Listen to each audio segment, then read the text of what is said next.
नमस्कार मित्रांनो, स्वागत आहे तुमचं आपल्या स्टडी फर्स्ट MPSC च्या YouTube चॅनलवर.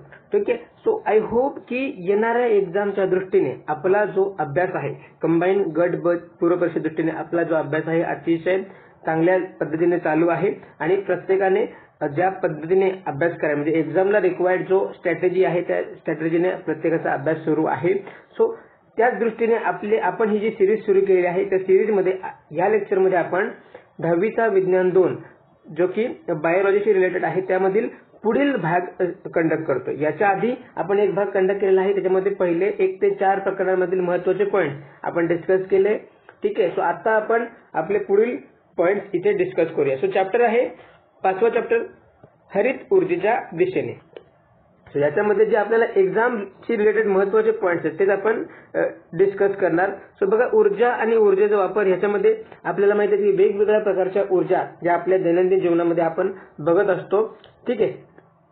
सो यांत्रिक ऊर्जा म्हणजे त्यानंतर बघा काही ठिकाणी रासायनिक ऊर्जा आपल्याला आवश्यक असते, त्यानंतर काही ठिकाणी ध्वनी ऊर्जेची आवश्यकता असते, प्रकाश ऊर्जेची आवश्यकता असते, उष्णता ऊर्जे. सो यांचा वेगवेगळे ऍप्लिकेशन्स असतात. तर त्याच्या संदर्भात हा चॅप्टर जो आहे त्याच्यामध्ये माहिती दिलेली आहे. सो सर्वप्रथम आपण बघूया की विद्युत ऊर्जा निर्मिती. सो बहुतेक विद्युत निर्मिती केंद्रात विद्युत ऊर्जा तयार करण्यासाठी मायकल फॅरेडे या शास्त्रज्ञाने शोधलेल्या विद्युत चुंबकीय प्रवर्तन या तत्वाचा उपयोग केला जातो. मग विद्युत चुंबकीय प्रवर्तन तत्वाचा शोध कोणी लावला किंवा कोणी ही पद्धत शोधली तर मायकल फॅरेडेने. हा फॅक्च्युअल पॉइंट आपल्याला इथे माहित होतो, तेवढा इथे महत्वाचा आहे. बघा या तत्वानुसार विद्युत वाहक तारेच्या सभोवतालचे चुंबकीय क्षेत्र बदलले तर विद्युत वाहक तारेत विभवांतर निर्माण होते.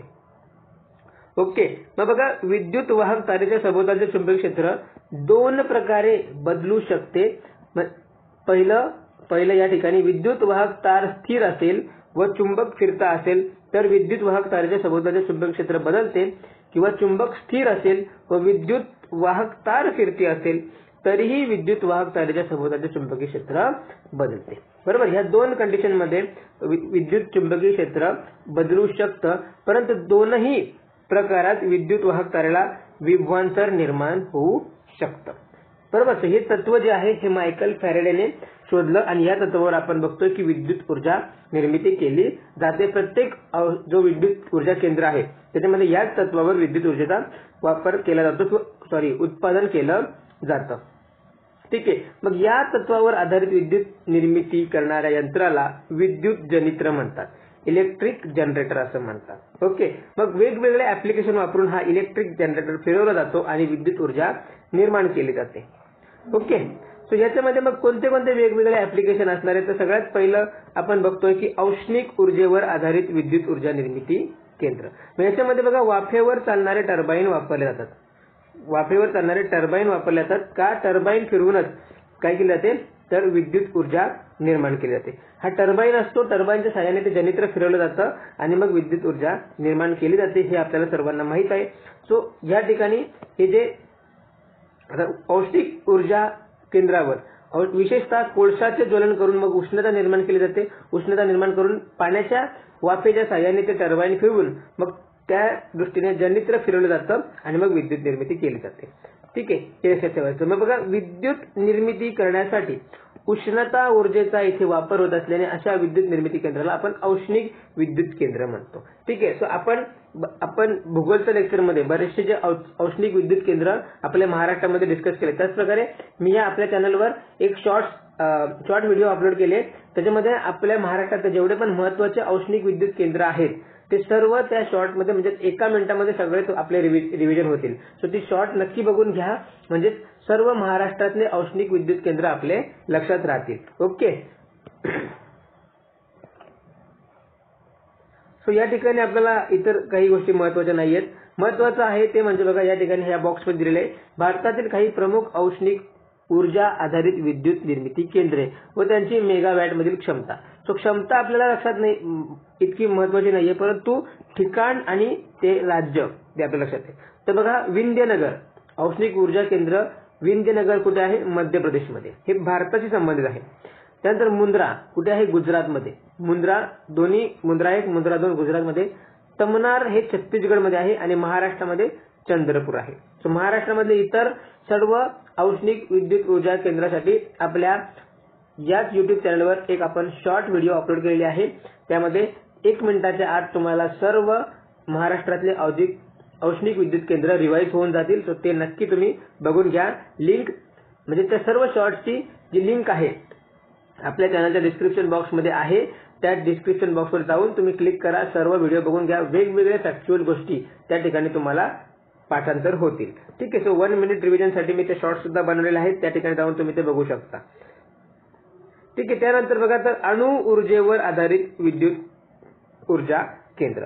ठीक आहे. मग याच्यामध्ये काय केलं जातं तर बघा युरेनियम किंवा प्लुटोनियम यासारखे जे जड मूलद्रव्य आहेत यासारख्या अणूंच्या अणुकेंद्राच्या विखंडनातून निर्माण झालेल्या उष्णतेचा उपयोग पाण्यापासून उच्च तापमानाची व दाबाची वाफ निर्माण करण्यासाठी केला जातो आणि या वाफेच्या शक्तीने टर्बाइन फिरलं जातं. वाफेच्या शक्तीने टर्बाइन फिरलं जातं आणि त्यामुळे जनित्र फिरून विद्युत ऊर्जा निर्माण केली जाते. ठीक आहे. बघा हे सगळीकडे समान असणार आहे. म्हणजे या ठिकाणी फक्त वाफेवर चालणारे इंजिन किंवा जे इतर टर्बाइन असणारे तो इथपर्यंत जे टर्बाइन संदर्भात सेम असणारे, या ठिकाणी इंधन चेंज होणार किंवा ही प्रक्रिया चेंज होणार. ओके. बाकी सगळं सेम असतं. सो ते आपल्याला कधी काही विचारणार नाहीत. या ठिकाणी आपल्याला काही फॅक्च्युअल डेटा आहे तो फक्त लक्षात घ्यायचा आहे की युरेनियम 235 या अणूवर न्यूट्रॉनचा मारा केला. तर युरेनियम 235 या अणूवर न्यूट्रॉनचा मारा केला असता त्याचे रूपांतर युरेनियम 236 या समस्थानिकात होते. बरोबर. सर्वप्रथम बघायचं युरेनियम 235 या अणूवर न्यूट्रॉनचा मारा केला, त्याचे रूपांतर युरेनियम 236 मध्ये होते, ते की समस्थानिक आहे. आणि युरेनियम 236 इतका अस्थिर आहे. हे सगळे युरेनियमचे समस्थानिक आहेत. बरोबर. अस्थिर असल्याने त्याचे बेरियम आणि क्रिप्टॉन यांच्यात विखंडन होऊन 3 न्यूट्रॉन आणि 200 मेगाव्होल्ट इतकी ऊर्जा बाहेर पडते. ठीक आहे. ही ऊर्जा बाहेर पडते या अभिक्रियेत. ओके. सो हा पॉइंट आपल्यासाठी लक्षात ठेवायचा आहे. अभिक्रियेत निर्माण झालेले 3 न्यूट्रॉन अशाच प्रकारे अजून 3 अधिक युरेनियम अणूंचे विखंडन करून ऊर्जा मुक्त करतात आणि या प्रक्रियेत निर्माण झालेले न्यूट्रॉन इतर युरेनियम अणूंचे विखंडन करतात. सो ही एक साखळी अभिक्रिया असते. हिला काय म्हणतात? एक साखळी अभिक्रिया की जी एकदा सुरू झाली की ती जर नियंत्रित ठेवली नाही तर ती कंटिन्यू सुरूच राहते. ओके. जोपर्यंत त्याच्यामध्ये इंधन आहे तोपर्यंत ती सुरूच राहते. हे लक्षात घ्यायचं. साखळी प्रक्रिया. सो पण लक्षात घ्यायचं की अणु ऊर्जा केंद्रात ही साखळी प्रक्रिया नियंत्रित पद्धतीने घडून आणतात आणि निर्माण झालेल्या उष्णतेच्या साहाय्याने विद्युत ऊर्जा निर्मिती केली जाते. तर या ठिकाणी बघा भारतातील काही प्रमुख अणु विद्युत निर्मिती केंद्र दिले आहेत. सो कुडनकुलम अणु ऊर्जा प्रकल्प जे आहे तामिळनाडूमध्ये आहे. ओके. क्षमतेशी आपल्याला इतका इम्पॉर्टंट. तारापूर आपल्या सर्वांना माहिती आहे पालघर जिल्ह्यामध्ये आहे.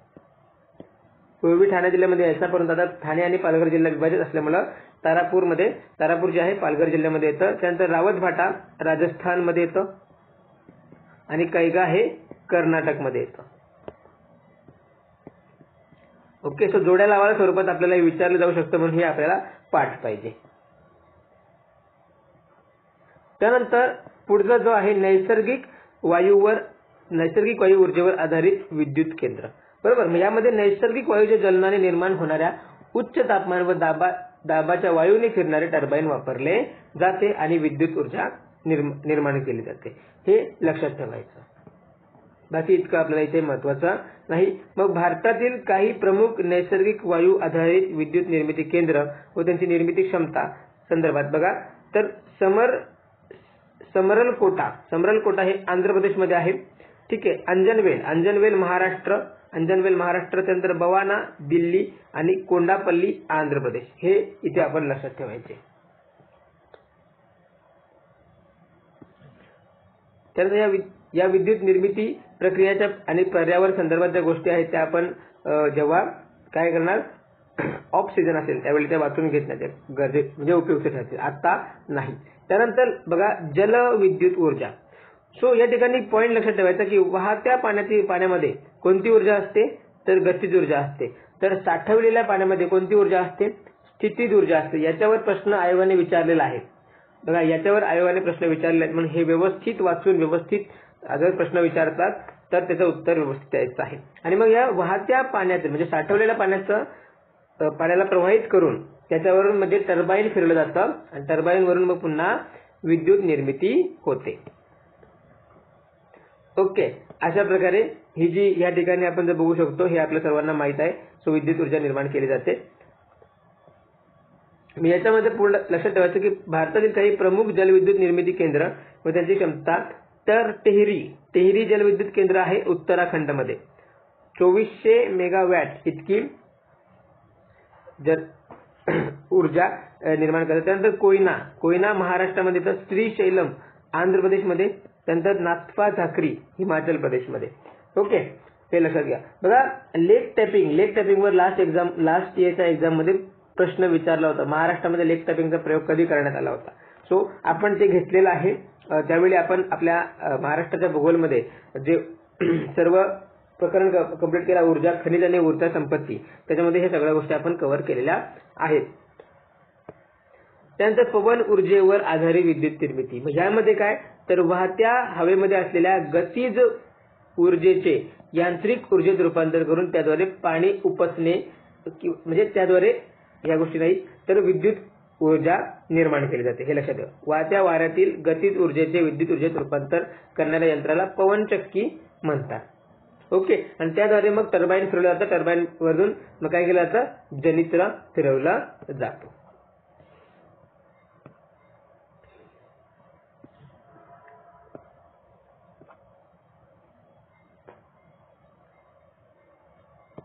त्यानंतर आपण बघू शकतो की सागरी किनारी हवेचा वेग जास्त असल्याने तो परिसर पवन ऊर्जेपासून विद्युत ऊर्जा निर्मितीसाठी योग्य असतो. ओके, तर बघा, या प्रकरणामध्ये आपल्याला इतक्याच अशा फॅक्च्युअल गोष्टी महत्वाच्या होत्या. आणि त्याच्यानंतर आपल्याला महत्वाचा आहे तो म्हणजे सौर ऊर्जेवर आधारित विद्युत केंद्र. तो सौर ऊर्जेवर आधारित विद्युत केंद्र आपल्याला महत्वाचं आहे. याच्यामध्ये जे मेकॅनिझम वापरलं जातं त्याच्यावर आयोग प्रश्न विचारू शकतो. ओके, तो सौर ऊर्जेच्या सहाय्याने दोन प्रकारे विद्युत ऊर्जा निर्माण केली जाते.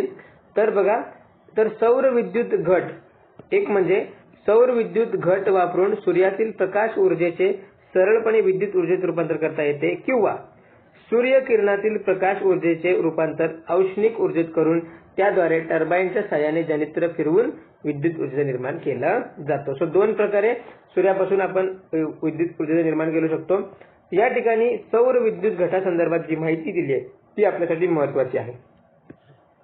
सो यामध्ये बघा, सौर विद्युत घट सूर्यकिरणातील प्रकाश ऊर्जेचे रूपांतर विद्युत ऊर्जेत करतो. या प्रक्रियेला काय म्हणतात, फोटोव्होल्टाईक परिणाम. ज्यावर प्रश्न आयोगाने विचारलेला आहे. ओके, फोटोव्होल्टाईक परिणाम यावर आयोगाने प्रश्न विचारले, त्यामुळे हा महत्वाचा पॉइंट आहे.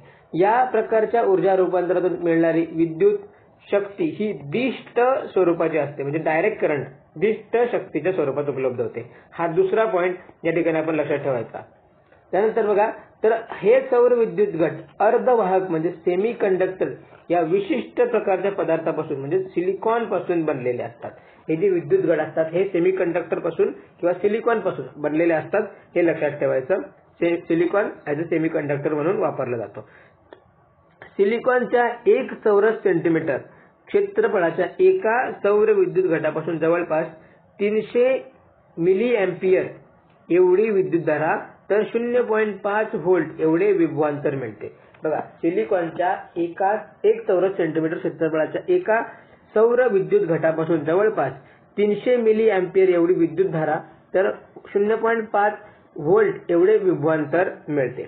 मग सिलिकॉनच्या एका सौर घटाचे क्षेत्रफळ जर 100 सेंटीमीटर वर्ग असेल, 100 चौरस सेंटीमीटर असल्यास एक सौर घटापासून 3 अँपिअर विद्युतधारा म्हणजेच आणि बघा तर 0.5 व्होल्ट एवढे विभवांतर मिळते.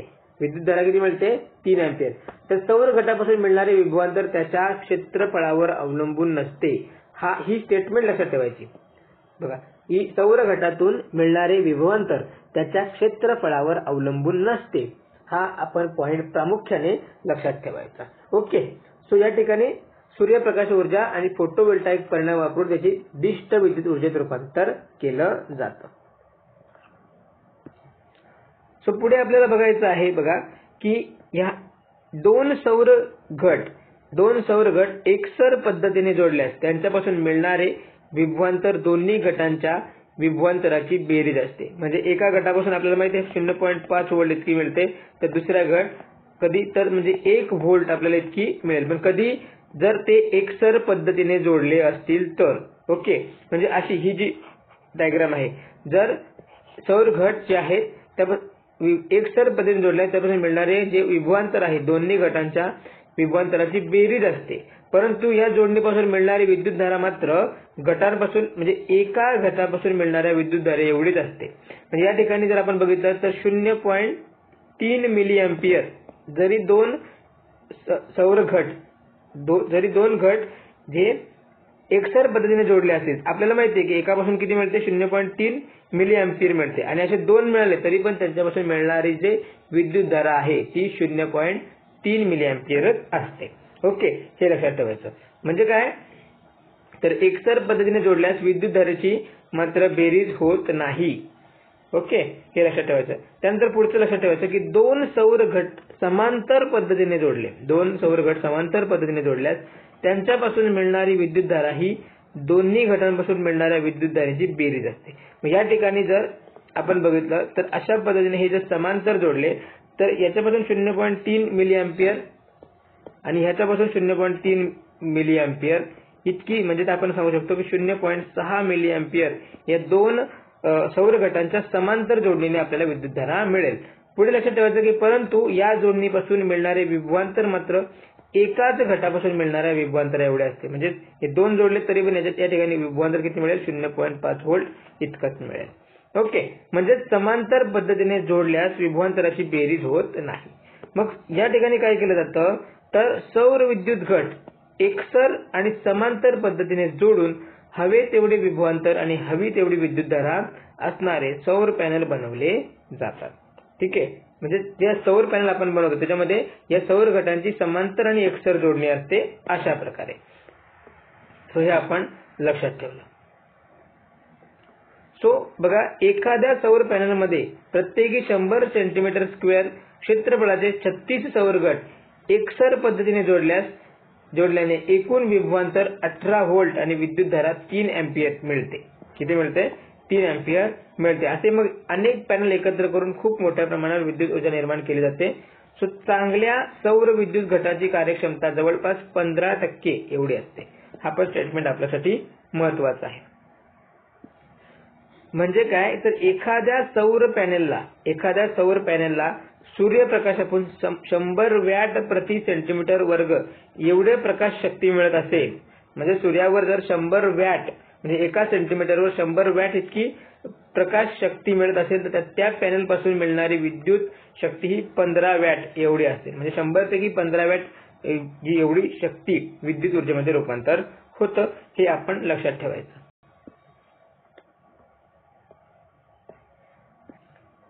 सो पुढे बघायचं की बघा, अनेक सौर पॅनल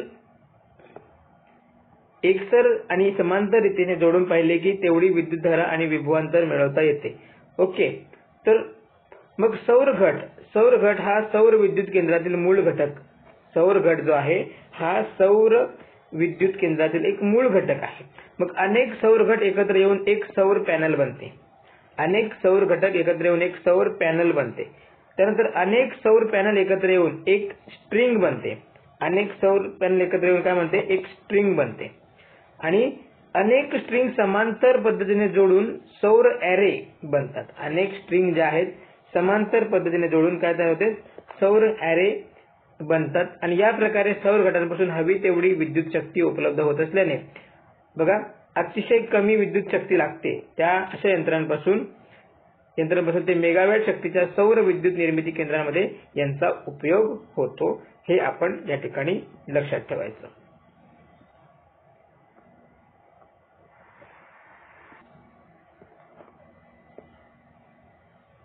त्यानंतर बघा सौर औष्णिक विद्युत केंद्र. याच्यामध्ये काय केलं असेल तर कोळसा किंवा अणुऊर्जा यांच्या ऐवजी सौर औष्णिक ऊर्जेचा वापर करून काय केलं जाते विद्युत ऊर्जा निर्माण केली जाते. सो अशा दोन प्रकारे जी आहे सौर ऊर्जेची निर्माण केली जाते. म्हणजे ह्या डायग्राम वरून आपल्याला समजून जाईल की कशा प्रकारे ही सौर ऊर्जा वापरून हे औष्णिक विद्युत निर्माण केलं जातं. सो या ठिकाणी बघा, जगात विद्युत ऊर्जा निर्मितीसाठी वापरले जाणारे सौर ऊर्जा स्त्रोत, जगात विद्युत ऊर्जा निर्मितीसाठी वापरले जाणारे सौर ऊर्जा स्त्रोत सौर नाही ऊर्जा स्त्रोत. तर या ठिकाणी स्त्रोत सगळ्यात पहिले कोळसा. सो सगळ्यात जास्त कोळशाच्या प्रमाणात म्हणजे ऊर्जा निर्मितीमध्ये, विद्युत ऊर्जा निर्मितीमध्ये कोळशाचं प्रमाण सर्वाधिक आहे आणि जगामध्ये ते 41% आहे, तर भारतामध्ये ते 60%. म्हणजे भारतामध्ये निम्म्यापेक्षा जास्त ऊर्जा ही कोळशावर आधारित औष्णिक ऊर्जा विद्युत केंद्रामधून निर्माण होते. नैसर्गिक वायूचा वापर 22% जगामध्ये होतो, भारतामध्ये फक्त 8% होतो. जलविद्युतचा वापर जागतिक प्रमाण 16% आहे, भारतामध्ये ते 14% आहे. अणुऊर्जेचं जगामध्ये प्रमाण आहे 11%, भारतामध्ये फक्त 2%. पेट्रोलियम 4% प्रमाणात जगात आहे, तर भारतामध्ये 0.3% एवढ्या प्रमाणात फक्त पेट्रोलियमवरून विद्युत ऊर्जा निर्माण केली जाते. त्यानंतर नूतनीकरण स्त्रोतापासून म्हणजे पवन विद्युत, सौर विद्युत या ठिकाणी 6% प्रमाण आहे, तर भारतामध्ये ते 15.7% प्रमाण आहे. सो भारतामध्ये जे आहे, जे नूतनीकरणक्षम स्त्रोत आहे त्यावर अधिक भर देऊन जास्तीत जास्त ऊर्जा निर्माण केली जाते. आणि त्याच्यानंतर जर आपण बघितलं तर 1 नंबरला भारतामध्ये कोणता आहे, कोळसा म्हणजे औष्णिक विद्युत केंद्र, 2 नंबरला जे नवीनक्षम विद्युत केंद्र आहेत. हा पॉइंट आपण या ठिकाणी लक्षात ठेवायचा. सो या चॅप्टर मध्ये जे महत्त्वाचे पॉइंट्स होते ते आपण या ठिकाणी डिस्कस केले. सो आता आपल्याला पुढचा जो टॉपिक आहे तो म्हणजे प्राण्यांचे वर्गीकरण. ठीक आहे, आपण आधीच्या याच्यामध्ये म्हणजे 9वीच्या विज्ञानामध्ये आपण वनस्पती वर्गीकरण बघितलं. आता आपल्याला या 10वीच्या विज्ञान 2च्या याच्यामध्ये आपल्याला प्राण्यांचे वर्गीकरण हा महत्त्वाचा टॉपिक इथे डिस्कस करायचा आहे. ओके, सो आपल्याला माहिती आहे प्राण्यांची एक वेगळी सृष्टी आहे, किंगडम ॲनिमलिया. ओके, म्हणजे रॉबर्ट विटाकर यांनी सजीवांच्या 5 सृष्टी निर्माण केल्या. त्यातल्या 4 सृष्टी आपण बघितलेल्या आहेत, म्हणजे 8वी पासून ते 9वी पर्यंत. आता आपण जी 5वी सृष्टी आहे ती म्हणजे ॲनिमलिया ही आपण बघणार आहोत. सो ह्या चार्टवरून आपल्याला आपण सांगू शकतो की मोनेरा जो आहे, ठीक आहे, मोनेरा आपण कशामध्ये येतो तर आदिकेंद्रकी पेशीमध्ये येतो. सजीव जे आहे ते आदिकेंद्रकी आणि इकडे असतात ते दृश्य केंद्रकी पेशी. सो मोनेरा जो आहे हा आदिकेंद्रकी आहे. त्यानंतर दृश्य केंद्रकीमध्ये एक पेशीय सजीव येतात आणि बहुपेशीय सजीव येतात, बरोबर. सो एक पेशीय सजीवांची जी सृष्टी येते ती कोणती येते, प्रोटिस्टा. ओके, आपली रिव्हिजन सुद्धा होऊन जाईल. त्यानंतर बहुपेशीय सजीवांमध्ये आपण जर बघितला तर एकूण 3 सृष्ट्या येतात बहुपेशीयमध्ये. सो बहुपेशीयमध्ये आपण बघितलं तर या ठिकाणी समजा वनस्पती आणि प्राणी, बरोबर. सो वनस्पतीमध्ये जर आपण बघितलं रॉबर्ट विटाकरने काय केलं होतं तर कवक ही एक वेगळी सृष्टी तयार केली होती, परंतु या ठिकाणी हे चार्ट मध्ये दिले नाही. तर या वनस्पती असणार आणि या ठिकाणी कवक. सो कवकांमध्ये जर आपण बघितलं तर एकपेशीय कवक सुद्धा आहेत आणि बहुपेशीय कवक सुद्धा आहेत. सो हे आपण थोडक्यात रिवाइज केलं. सो प्राणी वर्गीकरण आपण या ठिकाणी बघूया. सो त्याचा इतिहासा संदर्भात जर आपण बघितलं तर ग्रीक तत्ववेत्ता एरिस्टॉटल यांनी सर्वात पहिल्यांदा प्राण्यांचे वर्गीकरण केले. एरिस्टॉटल याने सर्वात पहिल्यांदा प्राण्यांचे वर्गीकरण केले. त्यांनी शरीराचे आकारमान, त्यांच्या सवयी, अधिवास यासारख्या मुद्द्यांच्या आधारे त्यांचे वर्गीकरण केले, बरोबर. मग सर्वप्रथम प्राण्यांचे वर्गीकरण कोणी केले तर एरिस्टॉटल यांनी केले होते. तर बघा, एरिस्टॉटल यांनी वापरलेल्या वर्गीकरणाच्या पद्धतीला कृत्रिम पद्धत म्हणतात. एरिस्टॉटल यांनी वापरलेल्या वर्गीकरणाच्या पद्धतीला कृत्रिम पद्धत म्हणतात. मग त्यांच्या व्यतिरिक्त बघा थिओफ्रास्ट, प्लिनी, जॉन रे, लिनियस यांनी सुद्धा वर्गीकरणाच्या कृत्रिम पद्धतीचा अवलंब केला होता.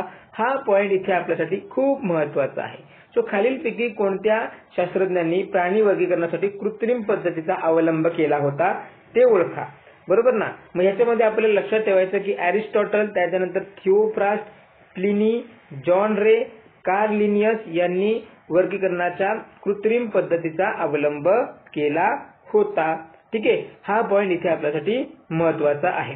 त्यानंतर याच्यामध्ये पुढे बघा, कालांतराने वर्गीकरणाच्या नैसर्गिक पद्धतीचा अवलंब करण्यात आला. ठीक आहे, पुढे काय तर नैसर्गिक पद्धतीचा अवलंब करण्यात आला. मग वर्गीकरणाची नैसर्गिक पद्धती सजीवांचे शरीर रचनेविषयी गुणधर्म, त्यांच्या पेशी, गुणसूत्र, जैव रासायनिक गुणधर्म यांच्या मुद्द्यावर आधारित होती. बघा, नैसर्गिक पद्धत कशावर आधारित होती तर सजीवांच्या शरीर रचनेविषयी गुणधर्म, त्यांच्या पेशी, गुणसूत्र, जैव रासायनिक गुणधर्म यांसारख्या मुद्द्यांवर आधारित होती. ठीक आहे, आणि कालांतराने पुढे मग उत्क्रांतीवादावर आधारित वर्गीकरण पद्धत अंमलात आली. म्हणजे या ठिकाणी बघा तर वर्गीकरणाच्या 3 पद्धती आपल्याला दिसतात. पहिली म्हणजे कृत्रिम पद्धत, दुसरी म्हणजे नैसर्गिक पद्धत आणि तिसरी म्हणजे उत्क्रांतीवादावर. त्याला आपण इंग्लिशमध्ये म्हणतो फायलोजेनिक. त्याला काय म्हणतो फायलोजेनिक पद्धत आपण त्याला म्हणतो. तर बघा, डॉबझन्स्की आणि मेयर यांनी फायलोजेनिक पद्धती म्हणजे उत्क्रांतीवादाच्या पद्धतीचा अवलंब करून प्राण्यांचे वर्गीकरण केले. म्हणजे काय हा पॉईंट इथे आपल्याला दिसतोय. लक्षात घ्या की जो उत्क्रांतीवादाच्या सिद्धांतावरून खालीलपैकी कोणी प्राण्यांचे वर्गीकरण केले तर डॉबझन्स्की आणि मेयर यांचं नाव लक्षात ठेवायचं. त्यानंतर बघा, अलीकडील काळामध्ये कार्ल वूज यांनी सुद्धा प्राण्यांचे वर्गीकरण केलेलं आहे. ओके, सो हा जो पॅराग्राफ आहे याच्यामध्ये आपल्याला खूप महत्वाची माहिती दिली आहे. सो यामधली सर्व माहिती आपण आपल्या नोट्समध्ये काढून ठेवायची आहे, हे लक्षात घ्यायचं, विसरायचं नाही. नेक्स्ट बघा, प्राणी वर्गीकरणाची पारंपरिक पद्धत. सो पारंपरिक पद्धतीनुसार प्राण्यांच्या शरीरात आधार देण्यासाठी पृष्ठरज्जू नावाचा अवयव आहे की नाही या मुद्द्यावर आधारित प्राणीसृष्टीचे 2 विभागात वर्गीकरण केले जाते. एक म्हणजे असमपृष्ठरज्जू प्राणी आणि दुसरा म्हणजे समपृष्ठरज्जू प्राणी. मग ज्यांच्यामध्ये पृष्ठरज्जू नावाचा अवयव आहे त्यांना म्हणतात समपृष्ठरज्जू प्राणी आणि ज्यांच्यामध्ये नाही त्यांना म्हणतात असमपृष्ठरज्जू प्राणी. इंग्लिशमध्ये नॉन कॉर्डेट्स आणि कॉर्डेट्स. ठीक आहे, सो बघा पुन्हा एकदा आपण त्याला बघूया की प्राण्यांच्या शरीरात आधार देण्यासाठी असणारा अवयव पृष्ठरज्जू हा जर असेल तर त्या प्राण्यांना म्हणतात समपृष्ठरज्जू प्राणी आणि जर नसेल तर त्या प्राण्यांना म्हणतात असमपृष्ठरज्जू प्राणी. तर मग बरेचसे जे आपण प्राण्यांचे संघ जे आपण बघतो ते नॉन कॉर्डेट्स मध्ये येतात आणि काही जे आहेत व्हर्टेब्रेट्स ते कॉर्डेट्स मध्ये येतात. ते आपण पुढे बघणार आहोत. बरोबर, मग बघा, असमपृष्ठरज्जू प्राणी यांचे वैशिष्ट्य या ठिकाणी आपल्याला दिलेले आहेत. ठीक आहे, जसेच्या तसे लक्षात ठेवायचे. मग यांच्यामध्ये शरीरामध्ये पृष्ठरज्जू नावाचा आधारक नसतो. पहिला वैशिष्ट्य, पृष्ठरज्जू नावाचा आधारक नसतो. ग्रसनीमध्ये कल्लाविद्रे नसतात. यांच्या ग्रसनीमध्ये कल्लाविद्रे नसतात. चेतारज्जू असेल तर तो युग्मांगी. बघा, चेतारज्जू म्हणजे नर्व कॉर्ड असेल तर तो युग्मांगी म्हणजे पेअर्ड असतो, जोडीने भरीव असतो आणि शरीराच्या अधर बाजूस असतो म्हणजे समोरील बाजूस, मागच्या बाजूस, वेंट्रल साइडला. हा समोरील बाजू असतो. अधर म्हणजे वेंट्रल साइड, समोरील बाजू असतो. आणि या प्राण्यामध्ये हृदय असेल तर ते शरीराच्या पृष्ठ बाजूस म्हणजे डॉर्सल साइड, मागच्या बाजूने असते. ओके, सो हे झालं असमपृष्ठरज्जू प्राण्यांचं वैशिष्ट्य. तर बघा, असमपृष्ठरज्जू प्राणी 10 संघांमध्ये विभागलेले आहेत. असमपृष्ठरज्जू प्राणी 10 संघांमध्ये विभागलेले आहेत म्हणजे त्याला आपण फायलम म्हणतो. याच्यामध्ये बघा, तर हे 10 संघ म्हणजे फायलम म्हणजे आदिजीवी, रंध्रीय प्राणी. बघा, आदिजीवी प्रोटोजोआ, हे प्रोटोजोआमध्ये असलेले सर्व एकपेशीय प्राणी येतात. आणि रंध्रीय प्राणी म्हणजे याला पोरीफेरा म्हणतात. सिलेंट्राटा किंवा निडारिया, त्यानंतर चपट्या कृमी म्हणजे प्लॅटिहेल्मिंथस, गोलकृमी म्हणजे ऍस्किहेल्मिंथिस, वलयी प्राणी म्हणजे ॲनेलिडा, संधिपात्र प्राणी म्हणजे आर्थ्रोपोडा, मृदुकाय प्राणी म्हणजे मोलुस्का, त्यानंतर कंटकचर्मी प्राणी म्हणजे इकायनोडर्माटा आणि अर्ध समपृष्ठरज्जू प्राणी म्हणजे हेमिकॉर्डाटा. हा जे अर्ध समपृष्ठरज्जू प्राणी आहेत हे असमपृष्ठरज्जू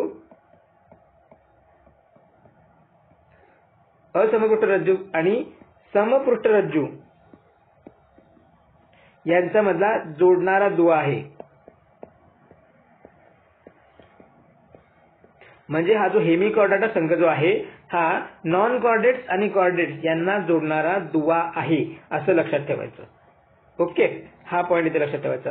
त्यानंतर पुढे आपण बघूया समपृष्ठरज्जू प्राण्यांची वैशिष्ट्ये. मग याच्यामध्ये बघा शरीरामध्ये पृष्ठरज्जू नावाचा आधारक असतो, मग असतो म्हणून त्यांना समपृष्ठरज्जू प्राणी म्हणतात. ओके, यांना म्हणतात कॉर्डेट्स. श्वसनासाठी कल्लाविद्रे म्हणजे गिल स्लिट्स किंवा फुफ्फुसे असतात. या प्रकारातील प्राण्यांमध्ये श्वसनासाठी कल्लाविद्रे किंवा फुफ्फुसे असतात. चेतारज्जू एकच असतो, तो पोकळ असतो आणि शरीराच्या पृष्ठ बाजूस असतो. पृष्ठ म्हणजे मागील बाजूस असतो. आणि हृदय जर असेल तर शरीराच्या अधर बाजूस म्हणजे पुढील बाजूस, समोरील बाजूस, त्याला म्हणतात व्हेंट्रल. ओके, तर बघा पृष्ठरज्जू ही शरीराला आधार देणारी एक लांब दोऱ्यासारखी संरचना प्राण्यांच्या शरीरात पृष्ठ बाजूस असते. ओके, हे आपण लक्षात ठेवलं. त्यानंतर बघा सर्व समपृष्ठरज्जू प्राण्यांचा समावेश एकाच संघात केलेला आहे आणि त्या संघाचे नाव सुद्धा समपृष्ठरज्जू प्राणी संघ असं ठरलं आहे. म्हणजे त्याचं नाव काय? कॉर्डेट्स. ओके, समपृष्ठरज्जू प्राणी संघाची विभागणी 3 उपसंघात केलेली आहे. ते 3 उपसंघ म्हणजे युरोकॉर्डाटा, सेफेलोकॉर्डाटा आणि व्हर्टेब्राटा. मग पुढे जो महत्वाचा आहे आपल्यासाठी व्हर्टेब्राटा. सो व्हर्टेब्राटा या उपसंघाचे 6 वर्गात वर्गीकरण केले जातं. व्हर्टेब्राटा 6 वर्गात वर्गीकरण केले जातं. ते 6 वर्ग म्हणजे चक्रमुखी प्राणी क्लास सायक्लोस्टोमॅटा, पुढचा आहे मत्स्य क्लास पायसेस, त्यानंतर उभयचर क्लास एम्फिबिया, सरीसृप म्हणजे क्लास रेप्टिलिया, पक्षी म्हणजे क्लास एव्हल्स आणि सस्तन म्हणजे क्लास मॅमेलिया. अशा प्रकारे यांचं वर्गीकरण केलं जातं. तर या ठिकाणी बघा हा चार्ट आपल्यासाठी महत्वाचा आहे, खूप काही सांगून जातो. प्राणीसृष्टी. प्राणीसृष्टीचं वर्गीकरण जे आहे उपसृष्टी असमपृष्ठरज्जू प्राणी म्हणजेच नॉन कॉर्डेट्स. इंग्लिशमध्ये सुद्धा यांची नावं लक्षात ठेवायची, नॉन कॉर्डेट्स. त्यानंतर समपृष्ठरज्जू प्राणी म्हणजेच कॉर्डेट्स.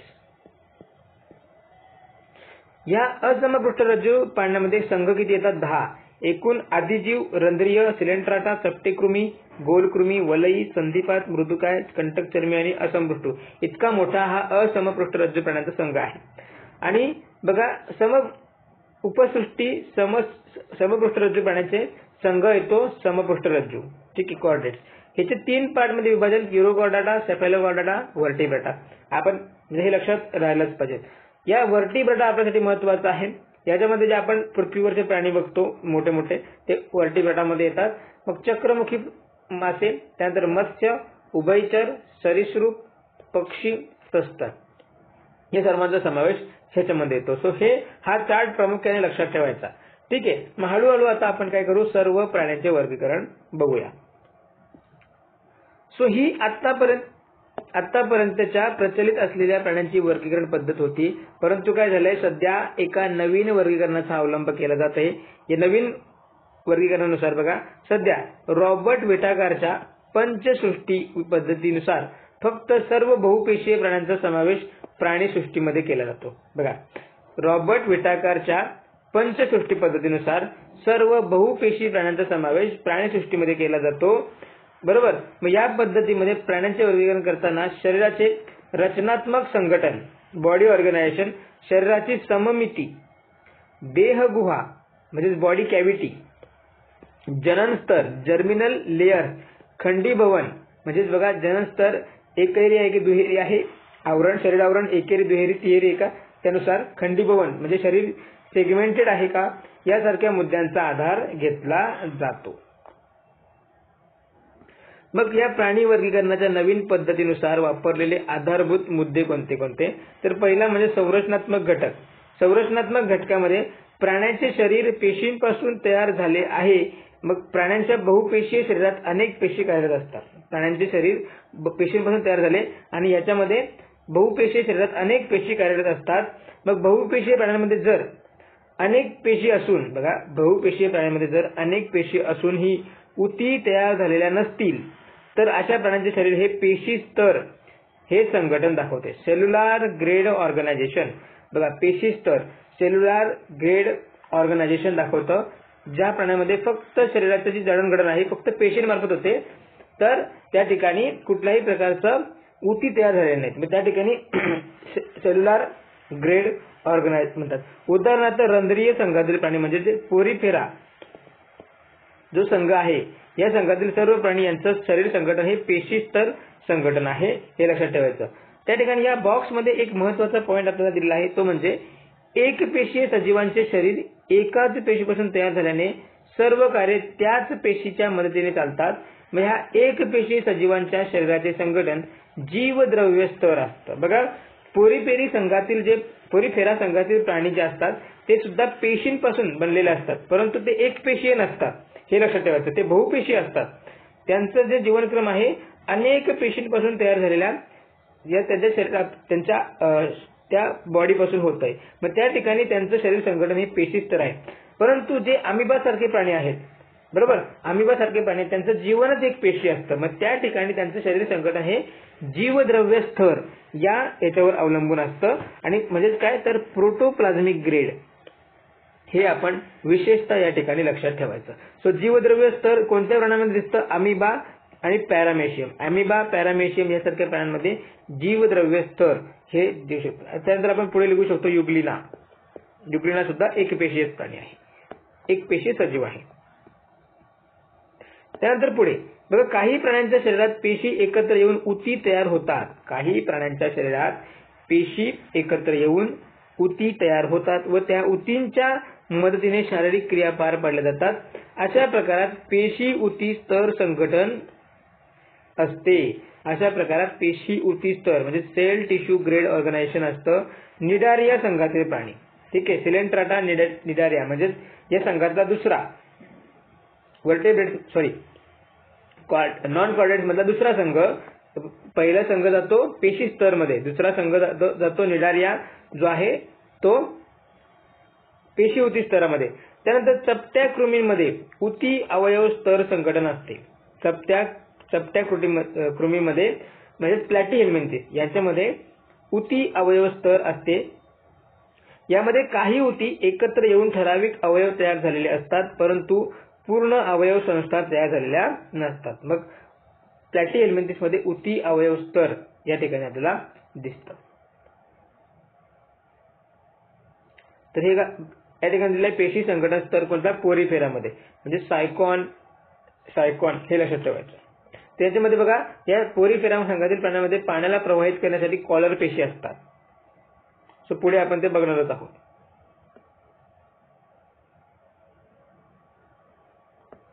पेशी उती संघटनातील काही प्राणी जेलीफिश. उती अवयव स्तर बघा तर प्लॅनेरिया म्हणजे जे चपटे कृमीमध्ये येतात, प्लॅटीहेल्मिन्थिस. त्यानंतर बघा तर सर्व प्राण्यांमध्ये अवयव संस्था स्तर संघटन असते. म्हणजे त्याच्या पुढील जे आपण बघितलं प्लॅटीहेल्मिन्थिसच्या पुढील जे प्राणी आहेत त्यांच्यानंतर सर्व प्राण्यांमध्ये अवयव संस्था स्तर संघटन हे म्हणजे ऑर्गन सिस्टम ग्रेड ऑर्गनायझेशन असते, ज्यामध्ये विशिष्ट कार्यासाठी अनेक अवयव एकमेकांना जोडून अवयव संस्था तयार झालेली असते. उदाहरणार्थ मानव, बेडूक, खेकडा हे सर्व, ठीक आहे. त्यानंतर दुसरा जो प्रकार आहे म्हणजे प्राण्यांचे वर्गीकरण लक्षात घेण्यासाठी दुसरा आहे शारीरिक सममिती. मग मानवाचे शरीर आणि स्पॉन्जिलाचे चित्र, हे काय बघायची गरज नाहीये. सो बघा, प्राण्यांच्या शरीराच्या विशिष्ट अक्षातून काल्पनिक छेद घेतला असता त्या शरीराचे दोन समान भाग होतात की नाही या गुणधर्मावर आधारित प्राण्यांच्या शरीराचे विविध प्रकार आहेत. मग ते कोणते कोणते तर ते आपण बघूया. पहिलं म्हणजे असममित शरीर. अशा प्रकारच्या शरीराबाबत असा कोणताही अक्ष नसतो की ज्यातून त्या छेद घेतल्यास शरीर दोन समान भागात विभागले जाऊ शकते. ओके, म्हणजे काही प्रकारचे स्पंज असतात, त्यांचं ते असममित असतात. त्यानंतर आर्य सममित जे रॅडियल सिमेट्री. या प्रकारच्या प्राण्यामध्ये शरीराच्या बरोबर मध्य अक्षातून जाणाऱ्या कोणत्याही प्रतलातून छेद घेतल्यास दोन समान भाग पडतात. उदाहरणार्थ तारा मासा. या प्राण्याच्या शरीराबाबत मध्य अक्षातून जाणाऱ्या 5 वेगवेगळी प्रतले आहेत, त्यामुळे 5 वेगवेगळ्या प्रकारे छेद घेतल्यास दोन समान भाग मिळू शकतात. ओके, म्हणजे आर्य सममित. असममित शरीर की त्याचा कुठलाही अक्ष नसतो. त्यानंतर द्विपार्श्व सममित. या प्रकारात शरीराचा एकच अक्ष असतो की फक्त त्या अक्षातूनच काल्पनिक छेद घेतल्यास दोन समान भाग होतात. उदाहरणार्थ कीटक, मासे, बेडूक, पक्षी, मानव. सो बघा, या ठिकाणी द्विपार्श्व सममित जर बरोबर मधल्या अक्षातून छेद घेतला तर याचे दोन समान भाग होतात.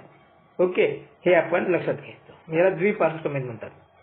त्यानंतर पुढचा जो वर्गीकरणाचा प्रकार आहे किंवा आधार आहे आद्य स्तर किंवा जनन स्तर म्हणजे जर्मिनल लेयर्स, म्हणजे द्विस्तरीय आहेत की त्रिस्तरीय आहेत, डिप्लोब्लास्टिक की ट्रिप्लोब्लास्टिक.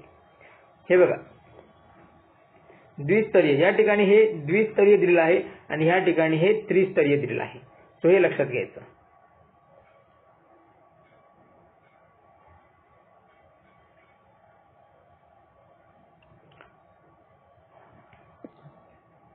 तर बहुपेशीय प्राण्यांबाबत त्यांच्या भ्रूणावस्थेतील वाढीच्या सुरुवातीच्या काळातच पेशींचे आद्य स्तर तयार होतात. त्या आद्य स्तरापासून त्या प्राण्याच्या शरीरातील विविध ऊती होतात. काही प्राण्यांमध्ये फक्त 2च आद्य स्तर असतात, म्हणजे एक बहिर्जन स्तर आणि त्याला म्हणतात एक्टोडर्म आणि अंतर्जनन स्तर ज्याला म्हणतात एंडोडर्म. ओके, तर म्हणजे उदाहरणार्थ बघा ज्यामध्ये 2च स्तर आहेत, शरीराचे 2च स्तर आहेत, म्हणजे सर्व निडारिया संघातील सिलेंट्राटा, सर्व निडारिया किंवा सिलेंट्राटा संघातील जे प्राणी असतात त्यांच्यामध्ये काय असतं तर शरीराचे 2 लेयर असतात. तर बहुतांश सर्व प्राण्यांमध्ये 3 आद्य स्तर म्हणजे सगळे असतात. मध्य स्तर असतो, त्यानंतर बहिर्जन स्तर असतो एक्टोडर्म, मध्य स्तर मेझोडर्म आणि अंतर्जन स्तर एक्टोडर्म, हे 3ही असतात. त्यांना त्रिस्तरी प्राणी म्हणतात, ट्रिप्लोब्लास्टिक म्हणतात. त्यानंतर पुढचा आधार आहे देहगुहा.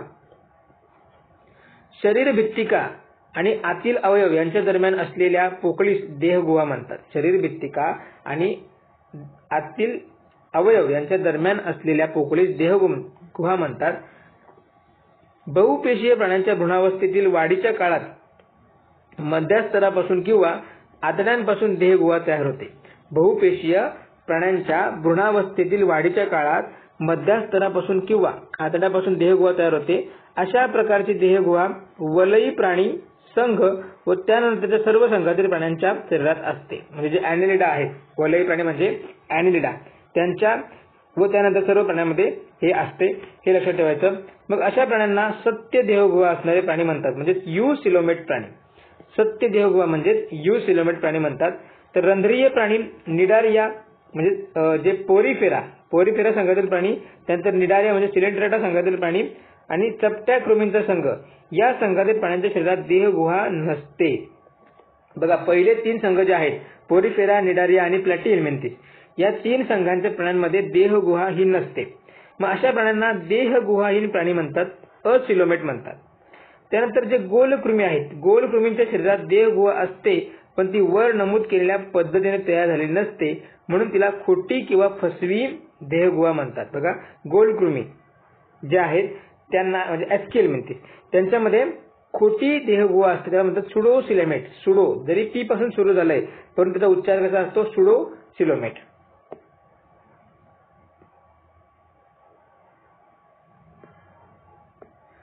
त्यानंतर बघा तिसरा आधार आहे खंडीभवन, बॉडी सेगमेंटेशन. जर प्राण्याचे शरीर छोट्या छोट्या समान भागात विभागले असेल तर अशा शरीराला खंडीभवित शरीर म्हणतात आणि प्रत्येक छोट्या भागाला खंड म्हणतात. उदाहरणार्थ वलयी प्राणी संघातील गांडूळ.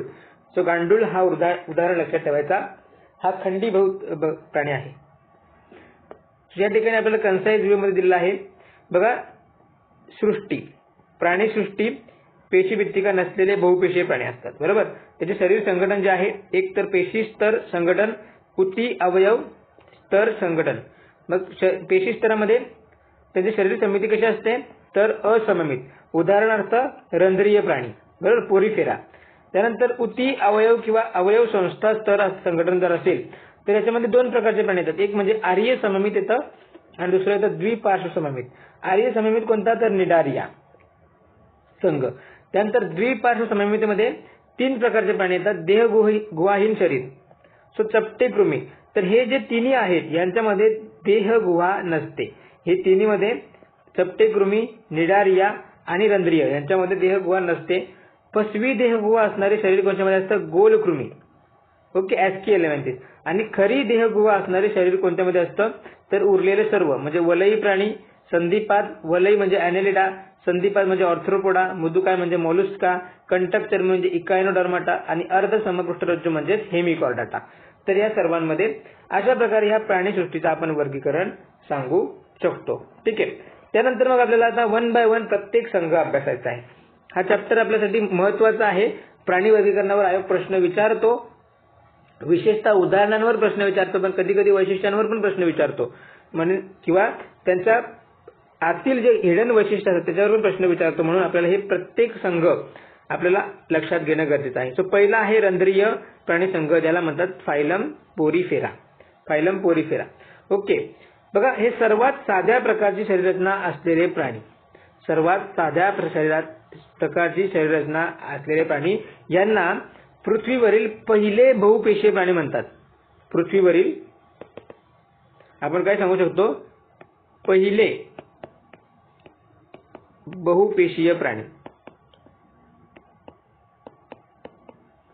बरोबर, कारण ह्यांचा सर्वप्रथम म्हणजे अमिबापासून आदिजीवापासून यांची जी उत्क्रांती झाली, सर्वप्रथम त्या कोणत्या संघात आले, ते पोरीफेरामध्ये. बरोबर, साध्या प्रकारची शरीररचना असलेले प्राणी असून त्यांना स्पंज म्हणतात. काय म्हणतात? स्पंज. त्यांच्या शरीरावर असंख्य छिद्रे असतात, त्या छिद्रांना ऑस्टिया आणि ऑस्कुला म्हणतात. शरीरावर असंख्य छिद्रे असतात, त्या शरीरांना काय म्हणतात? ऑस्टिया म्हणतात आणि ऑस्कुलम म्हणतात. बरोबर, तर ऑस्टियामधून ते काय करतात, तर पाणी ग्रहण करतात, म्हणजे अन्न किंवा इतर पदार्थ पाण्याच्या मार्फत ते ग्रहण करतात ऑस्टिया मार्फत, आणि उत्सर्जन म्हणजे पाणी बाहेर कुठे सोडतात, तर ऑस्कुलम मार्फत. ऑस्कुलम हे मोठं छिद्र असतं, तर ऑस्टिया हे लहान लहान छिद्र असतात. हे लक्षात घ्या. हे जलवासी प्राणी असून त्यातील बहुतेक समुद्रात, तर काही गोड्या पाण्यात. ओके, बहुतेक सर्व प्राण्यांचे शरीर हे असममित असतं. या प्राण्यांच्या शरीरामध्ये वैशिष्ट्यपूर्ण अशा कॉलर पेशी असतात. बघा, वैशिष्ट्यपूर्ण अशा कॉलर पेशी असतात, त्यांच्या मदतीने हे प्राणी शरीरामध्ये पाण्याला प्रवाहित करतात.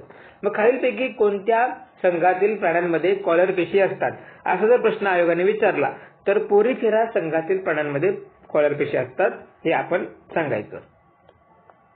आणि कॉलर पेशींचं फंक्शन काय असतं, हे प्राणी शरीरामधील पाण्याला प्रवाहित करतात. त्यानंतर हे प्राणी आधात्रीशी संलग्न असल्याने त्यांच्यात प्रचलन होत नाही, म्हणून या प्राण्यांना स्थानबद्ध प्राणी म्हणतात. बघा, हे प्राणी जे असतात कुठेतरी आधाराला चिकटून असतात, त्यामुळे ते संचलन करत नाही, म्हणजे ते एका ठिकाणाहून दुसऱ्या ठिकाणी जात नाही. त्यांना म्हणतात स्थानबद्ध प्राणी, सेडेंटरी ॲनिमल्स म्हणतात.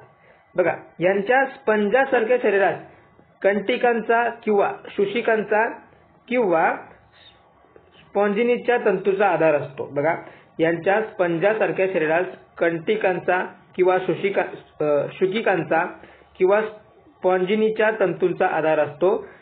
कंटिका कॅल्शियम कार्बोनेट किंवा सिलिकाच्या बनलेल्या असतात. या ज्या कंटिका असतात, या कॅल्शियम कार्बोनेट किंवा सिलिकाच्या बनलेल्या असतात. यांच्या शरीरात घेतल्या गेलेल्या पाण्यातील लहान सजीव व पोषक द्रव्यांचे ते भक्षण करतात. ऑस्टिया नावाच्या छिद्राद्वारे पाणी शरीरात घेतले जाते, तर ऑस्कुला नावाच्या छिद्राद्वारे पाणी बाहेर सोडले जाते. इथून ते आत घेतलं जातं आणि इथून बाहेर सोडलं जातं, हे लक्षात घ्यायचं. त्यांचे प्रजनन मुकुलायन या अलैंगिक पद्धतीने किंवा लैंगिक पद्धतीने होते. याचबरोबर त्यांना मोठ्या प्रमाणात पुनरुद्भावन क्षमता असते. उदाहरणार्थ सायकॉन, युस्पॉन्जिया, ज्याला आंघोळीचं स्पंज म्हणतात, हायलोनिमा, युपेक्टेला इत्यादी. सो बघा, प्राणी वर्गीकरणावर डीप डिस्कशन आपण आपल्या स्टडी फर्स्ट MPSCच्या चॅनलवर अपलोड केलेला आहे. जवळजवळ 3 भागामध्ये आपण प्राणी वर्गीकरण त्याचे कव्हर केलेलं आहे. त्याच्यामध्ये त्याचे वर्ग आणि त्याचे सब डिवायडेशन सुद्धा आपण डिस्कस केलं आहे, उदाहरणं सुद्धा डिस्कस केली आहेत. सो ते तिन्ही भाग सुद्धा बघून घ्या, वनस्पती वर्गीकरण सुद्धा बघून घ्या, आणि जे जैवविविधता टॉपिक ज्याच्यामध्ये आपण इतर जे संघ बघितले होते, इतर सृष्टी बघितल्या, ते तिन्ही बघून घ्या डीप मध्ये. त्यानंतर पुढे बघा, पुढचा संघ येतो सिलेंट्राता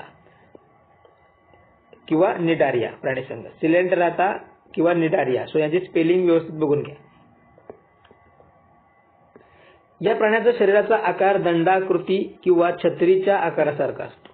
प्राण्याच्या शरीराचा आकार दंडाकृती किंवा छत्रीचा आकार असतो. ओके, मग दंडाकृती शरीर असेल तर त्यांना बहुशुंडक, आणि छत्रीच्या आकाराचा असेल त्यांना मेडुसा म्हणजे छत्रिक असं म्हणतात. बघा, दंडाकृती जर त्याचा आकार असेल त्यांना म्हणतात बहुशुंडक म्हणजे पॉलिप, आणि छत्रीच्या आकाराचा असेल त्यांना म्हणतात छत्रिक किंवा मेडुसा. म्हणजे छत्री म्हणजे त्याला मेडुसा म्हणतात. बहुतेक हे प्राणी समुद्रात आढळतात आणि काही मोजके प्राणी गोड्या पाण्यामध्ये आढळतात.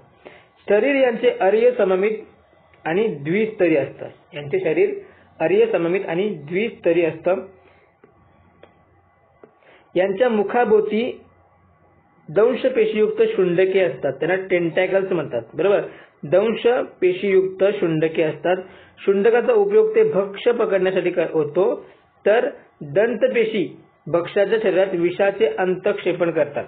दंतपेशी जे असतात त्याला म्हणतात निडोब्लास्ट. निडोब्लास्ट याला दंतपेशी म्हणतात.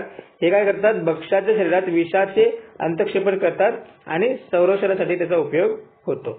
मग उदाहरण बघा, जलव्याल म्हणजे हायड्रा, सी एनिमोन म्हणजे समुद्र फूल, त्यानंतर पोर्तुगीज मॅन ऑफ वॉर याला म्हणतात फायसिलिया, जेलीफिश ऑरेलिया, जेलीफिशला ऑरेलिया म्हणतात. त्यानंतर प्रवाळ कोरल, सो बघा ज्या प्रवाळ आहेत हे सुद्धा निडारिया संघातील प्राणी आहेत, हे लक्षात घ्यायचं.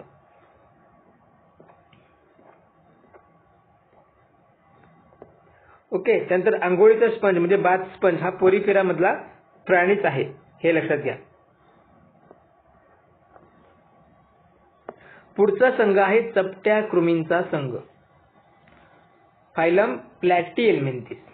बघा यांचे शरीर सडपातळ आणि पानासारखे किंवा पट्टीसारखे असते. पट्टीसारखे चपटे असते म्हणून यांना चपटे कृमी म्हणतात. बहुतेक प्राणी अंतःपरजीवी असतात. अंतःपरजीवी म्हणजे एंडोपॅरासाइट, म्हणजे एखाद्या प्राण्याच्या आतमध्ये राहून ते जगतात. परंतु काही थोडे स्वतंत्र जगणारे असून ते पाण्यात आढळतात. शरीर यांचे देहगुहाही नसतं असून द्विपार्श्व सममित असतात. हे प्राणी त्रिस्तरी असतात. त्यांचे शरीर बहिर्जन स्तर म्हणजे एक्टोडर्म, मध्यजनन स्तर म्हणजे मेझोडर्म आणि अंतस्तर म्हणजे एंडोडर्म अशा 3 जनन स्तरापासून बनलेलं असतं. हे प्राणी उभयलिंगी असतात, म्हणजे त्याला हर्मॅफ्रोडाइट म्हणतात. हे प्राणी उभयलिंगी असतात, म्हणजेच एकाच प्राण्याच्या शरीरात नर आणि मादी या दोन्ही प्रजनन संस्था असतात. उदाहरणार्थ प्लॅनेरिया, लिव्हर फ्लूक आणि पट्टकृमी.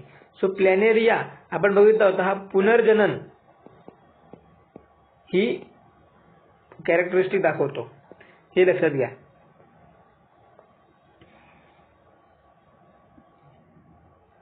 पुढचा संघ आहे आपला गोलकृमी प्राणी संघ म्हणजे फायलम एस्किलमिंथिस.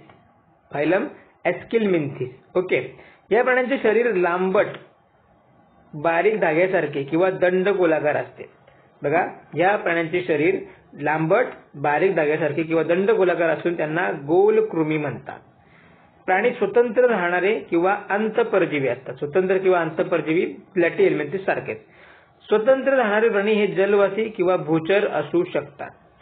प्राण्यांचे शरीर जे आहे त्रिस्तरीय असते. त्यांच्या शरीरात आभासी देहगुहा असते.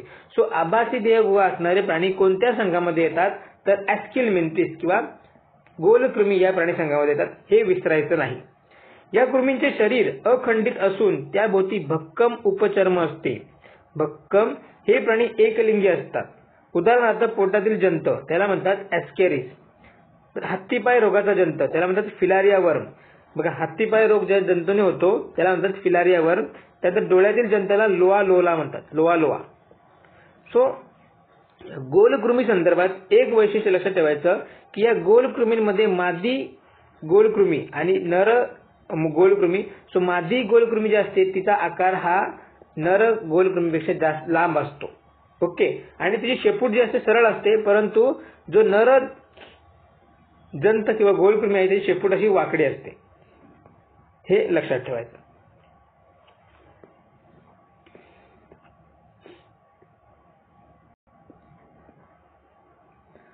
पुढचा संघ आहे प्राणी संघ, फायलम ॲनेलिडा.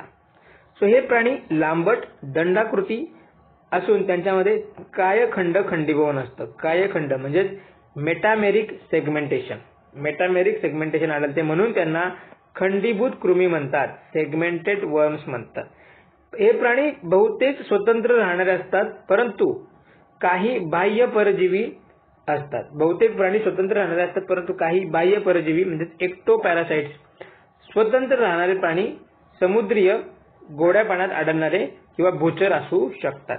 हे प्राणी त्रिस्तरी असतात, द्विपार्श्व सममित असतात आणि यांच्यामध्ये खरी देहगुहा असते. हे युसिलोमेट प्राणी असतात. म्हणजे बघा ॲनेलिडा संघापासून पुढचे सर्व प्राणी जे असतात ते युसिलोमेट म्हणजेच खरी देहगुहा असणारे प्राणी आहेत. या शरीरामध्ये बघा यांच्यामध्ये प्रचलन होण्यासाठी दृढरोम असतात, थिटे किंवा परापात पॅरापोडिया किंवा चूषक सकर यासारखे अवयव असतात. आणि जर आपण प्रिव्हियस इयर क्वेश्चनचं अनालिसिस केलं असेल किंवा आत्ता जी म्हणजे 2023 ची जी गट ब ची मुख्य परीक्षा झाली असेल त्याच्यामध्ये आपल्याला या गांडुळाच्या मध्ये वैशिष्ट्यामध्ये या चौथ्या वैशिष्ट्यावर प्रश्न विचारलेला होता. गांडुळामध्ये प्रचलन होण्यासाठी काय असतं, थिटे असतं किंवा दृढरोम, ते इंग्लिशमध्ये दिलं होतं. ओके, म्हणजे अशा प्रकारे आयोग इथून प्रश्न विचारत असतो. म्हणून हे सगळे पॉइंट्स आपल्याला म्हणजे स्टेट बोर्डचा कुठलाच पॉइंट आपल्याला दुर्लक्ष करून जमत नाही. कोणत्या पण पॉइंटवर आयोग प्रश्न विचारू शकतो. बरोबर. बघा ह्यांच्या सर्वांगाभोवती विशिष्ट उपचर्म त्याला म्हणतात क्युटिकल असतं. हे प्राणी उभयलिंगी किंवा एकलिंगी असतात. मग उदाहरण गांडूळ म्हणजे अर्थवर्म, जळू लीच आणि नेरिस म्हणजे नेरिसच. बघा जो गांडूळ जो आहे त्याला आपण काय म्हणतो खंडीभूत प्राणी असं म्हणतो. जळू अशा प्रकारे हे नेरिस आहे. नेरिसला खूप जास्त पाय असतात. त्यानंतर पुढचा जो संघ आहे तो आहे संधिपाद प्राणी संघ फायलम ऑर्थ्रोपोडा. या प्राण्यांना छोट्या छोट्या तुकड्यांनी जोडून तयार झालेली उपांगे असतात म्हणून यांना संधिपाद प्राणी म्हणतात. पृथ्वीवर या संघातील प्राण्यांची संख्या बघा पृथ्वीवर या संघातील प्राण्यांची संख्या सर्वात जास्त आहे. ओके, म्हणून संधिपाद प्राणी संघ हा प्राण्यांमध्ये सर्वात मोठा आणि जीवन संघर्षात सर्व प्रकारे यशस्वी झालेला संघ आहे. याच्यावर सुद्धा या संधिपाद प्राणी संघावर सुद्धा आयोगाने त्याच परीक्षेमध्ये प्रश्न विचारले आहे. ॲनेलिडा आणि ऑर्थ्रोपोडा या दोन्ही संघांवर एकाच परीक्षेमध्ये विज्ञानाच्या भागात प्रश्न विचारला होता. तर ते तुम्ही जर अनालिसिस करून बघू शकता. हे प्राणी खोल महासागर तसेच सर्वात उंच पर्वत शिखर अशा सर्व प्रकारच्या आदिवासात आढळतात. बरोबर. बघा खोल महासागरात सुद्धा आढळतात तर सर्वात उंच शिखरावर सुद्धा आढळतात. शरीर यांचे त्रिस्तरीय असतं. यांच्यामध्ये 7 देहगुहा असते, द्विपार्श्व सममिती असतात आणि ते खंडीभूतही असते. यांच्या शरीराभोवती कायटिन युक्त बाह्य कंकाल असते. हा पण पॉइंट आपल्यासाठी महत्वाचा आहे. यांच्या शरीराभोवती बघा कायटिन युक्त बाह्य कंकाल असते. बघा आणि दुसरा पॉइंट म्हणजे पृथ्वीवरच्या संघातील प्राण्यांचा सर्वात मोठा संघ कोणता ऑर्थ्रोपोडा. हे आपल्याला माहिती. हे प्राणी एकलिंगी असतात. उदाहरण खेकडा, कोळी, विंचू, पैसा, गोम, झुरळ, फुलपाखरू, मधमाशी इत्यादी हे सगळे ऑर्थ्रोपोडामध्ये येतात. पुढचा संघ येतो तो म्हणजे मृदुकाय. मृदुकाय प्राणी संघ फायलम मोलुस्का. या प्राण्यांचे शरीर मऊ बुळबुळीत असते. म्हणून यांना मृदुकाय प्राणी म्हणतात. या प्राण्यांमध्ये दुसरा सर्वात मोठा संघ आहे. म्हणजे 1 नंबरचा ऑर्थ्रोपोडा, दुसरा मोलुस्का. हे प्राणी जलचर किंवा भूचर असतात.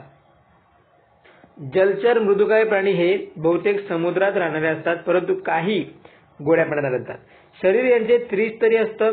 यांच्यामध्ये देहगुहा असते म्हणजे युसिलोमेट प्राणी असतात. हे अखंडित आणि मृदू यांचं शरीर असतं. गोगलगाई प्राणी वगळता सर्वांचे शरीर द्विपार्श्व सममित असते. गोगलगाई असममित प्राण्यांमध्ये जाते. यांचे शरीर डोके, पाय आणि अंतरांग संहती म्हणजे व्हिसरल मास अशा 3 भागात विभागलेले असते. अंतरांग संहती प्रवार या पटली संरचनेने आच्छादलेले असून हे प्रवार कठीण कॅल्शियम कार्बोनेट युक्त संरक्षक कवच त्याला म्हणतात शेल म्हणजे संस्रावित करते. कवच हे शरीराभोवती किंवा शरीरामध्ये असते तर काही मध्ये ते नसते. हे प्राणी एकलिंगी असतात. उदाहरणार्थ कालव बघा, त्यानंतर द्विपुट शिंपला म्हणजे बायव्हॉल्व, गोगलगाय, ऑक्टोपस, स्क्विड इत्यादी. या ठिकाणी बघा ऑयस्टर या शिंपल्यापासून मोती मिळवतात. हे एवढं लक्षात ठेवायचं. ऑयस्टर या शिंपल्यापासून मोती मिळवतात. कसे मिळवतात ते आपल्यासाठी महत्वाचं नाही. पुढचा संघ आहे कंटकचर्मी प्राणी संघ. त्याला म्हणतात फायलम इकायनोडर्माटा. या प्राण्यांच्या त्वचेवर कॅल्शियम कार्बोनेटचे काटे असतात म्हणून त्यांना कंटकचर्मी प्राणी म्हणतात. सर्व प्राणी फक्त समुद्रात आढळतात. हे एक्सक्लुझिव्हली मराईन अॅनिमल असतात. यांचे शरीर त्रिस्तरी, यांना देहगुहा असते असून प्रौढावस्थेत पंचअरीय सममित आढळते, म्हणजे ज्या प्रौढावस्थेमध्ये ते पंच आर्य सममित आढळते, परंतु त्यांच्या आळी अवस्थेमध्ये ते द्विपार्श्व सममित असतात. बघा, आळी अवस्थेमध्ये ते द्विपार्श्व सममित असतात, तर प्रौढा अवस्थेमध्ये पंच आर्य सममित आढळतात. हे प्राणी नलिकापाद म्हणजे ट्यूब फीट यांच्या सहाय्याने प्रजनन करतात. नलिकापादांचा उपयोग अन्न पकडण्यासाठी सुद्धा होतो आणि काही प्राणी हे स्थानबद्ध म्हणजे सेडेंटरी असतात. यांचे कंकाल जे आहे हे कॅल्शियम युक्त कंटकींचे म्हणजे स्पाइन्स किंवा पट्टकांचे म्हणजे ऑसिकल्स यांचे बनलेले असते. या प्राण्यांमध्ये पुनरुद्भवन किंवा पुनर्निर्मिती ही क्षमता खूपच चांगली असते. या प्राण्यांमध्ये पुनरुद्भवन किंवा पुनर्निर्मिती ही क्षमता खूपच चांगली असते. हे प्राणी बहुतेक एकलिंगी असतात. उदाहरणार्थ तारामासा, सी आर्चिन, त्यानंतर बिटल स्टार, सी कुकुंबर इत्यादी. पुढचा संघ आहे अर्ध समपृष्ठरज्जू प्राणी संघ म्हणजे फायलम हेमिकॉर्डाटा. या प्राण्यांचे शरीर 3 प्रमुख भागांमध्ये विभागलेले असते. एक म्हणजे शुंड, त्याला म्हणतात प्रोबोस्किस, आणि दुसरा गळपट्टी, त्याला म्हणतात कॉलर, आणि प्रकांड म्हणजे ट्रंक. फक्त शुंडेमध्येच यांचा पृष्ठरज्जू असतो. म्हणून यांना अर्ध समपृष्ठरज्जू प्राणी म्हणतात. ठीक आहे. या प्राण्यांना साधारणपणे ॲकॉर्न कृमी म्हणतात. हे सागर निवासी प्राणी असून बिळे करून राहतात, वाळूमध्ये बिळे करून राहतात. श्वसनासाठी यांना 1 ते अनेक कल्लाविद्रे असतात, फॅरेंजियल गिल स्लिट्स. हे प्राणी एकलिंगी असतात किंवा उभयलिंगी असू शकतात. उदाहरणार्थ बॅलनोग्लॉसस लक्षात ठेवायचं, त्यानंतर सॅकोग्लॉसस. ही 2 उदाहरणं ही अर्ध समपृष्ठरज्जू प्राण्यांची आहेत. आणि हेमिकॉर्डाटा जो आहे नॉन कॉर्डेट्स आणि कॉर्डेट्स यांना जोडणारा दुवा म्हणून ओळखला जातो. उदाहरणार्थ बॅलनोग्लॉसस आणि सॅकोग्लॉसस. सो बघा, या ठिकाणी ते दिलेलंच आहे. उत्क्रांतीच्या दृष्टिकोनातून बॅलनोग्लॉसस या प्राण्याला असमपृष्ठरज्जू प्राणी आणि समपृष्ठरज्जू प्राणी यांच्यामधील दुवा म्हणजे कनेक्टिंग लिंक म्हणतात. ठीक आहे, म्हणजे हा दोन्ही प्रकारच्या प्राण्यांचे थोडे थोडे गुणधर्म दाखवतो. सो हे सर्व आपण नॉन कॉर्डेट्स म्हणजे असमपृष्ठरज्जू मधील प्राणी बघितले. आता आपण समपृष्ठरज्जू प्राणी संघ बघू, फायलम कॉर्डाटा. मग या प्राण्यांच्या शरीरात आधार देणारा पृष्ठरज्जू असतो. सर्व समपृष्ठरज्जू प्राणी ह्या एकाच संघात समाविष्ट केलेले आहेत आणि समपृष्ठरज्जू प्राणी 3 उपसंघामध्ये त्यांचे वर्गीकरण केले आहे. बरोबर, आपण ते बघितलं होतं. मग सर्वप्रथम त्या समपृष्ठरज्जू प्राणी संघाची महत्वाची लक्षणे काय, तर विकासाच्या अवस्थांपैकी कोणत्या ना कोणत्या अवस्थेत शरीरामध्ये पृष्ठरज्जू असतोच. विकासाच्या कोणत्या ना कोणत्या अवस्थेत यांच्या ग्रसनी कल्लाविद्रे असतात. आणि चेतारज्जू हा एकच असून पृष्ठबाजूस आणि नळीसारखा पोकळ असतो, हृदय आधार बाजूस असतं. हे समपृष्ठरज्जू प्राण्यांचे वैशिष्ट्य किंवा महत्वाची लक्षणं ही या ठिकाणी दिली. आता पहिला याच्यातला उपसंघ पृष्ठ समपृष्ठरज्जू प्राणी, पुच्छ समपृष्ठरज्जू प्राणी किंवा कंचयुक्त बाह्य कवची प्राणी म्हणजेच युरोकॉर्डाटा. बघा, युरोकॉर्डाटाचं नाव काय आहे, कंचुकयुक्त बाह्य कवची प्राणी किंवा पुच्छ समपृष्ठरज्जू प्राणी. हे प्राणी सागर निवासी आहेत, म्हणजे यांना एक्सक्लुझिव्हली मराईन आपण म्हणू शकतो.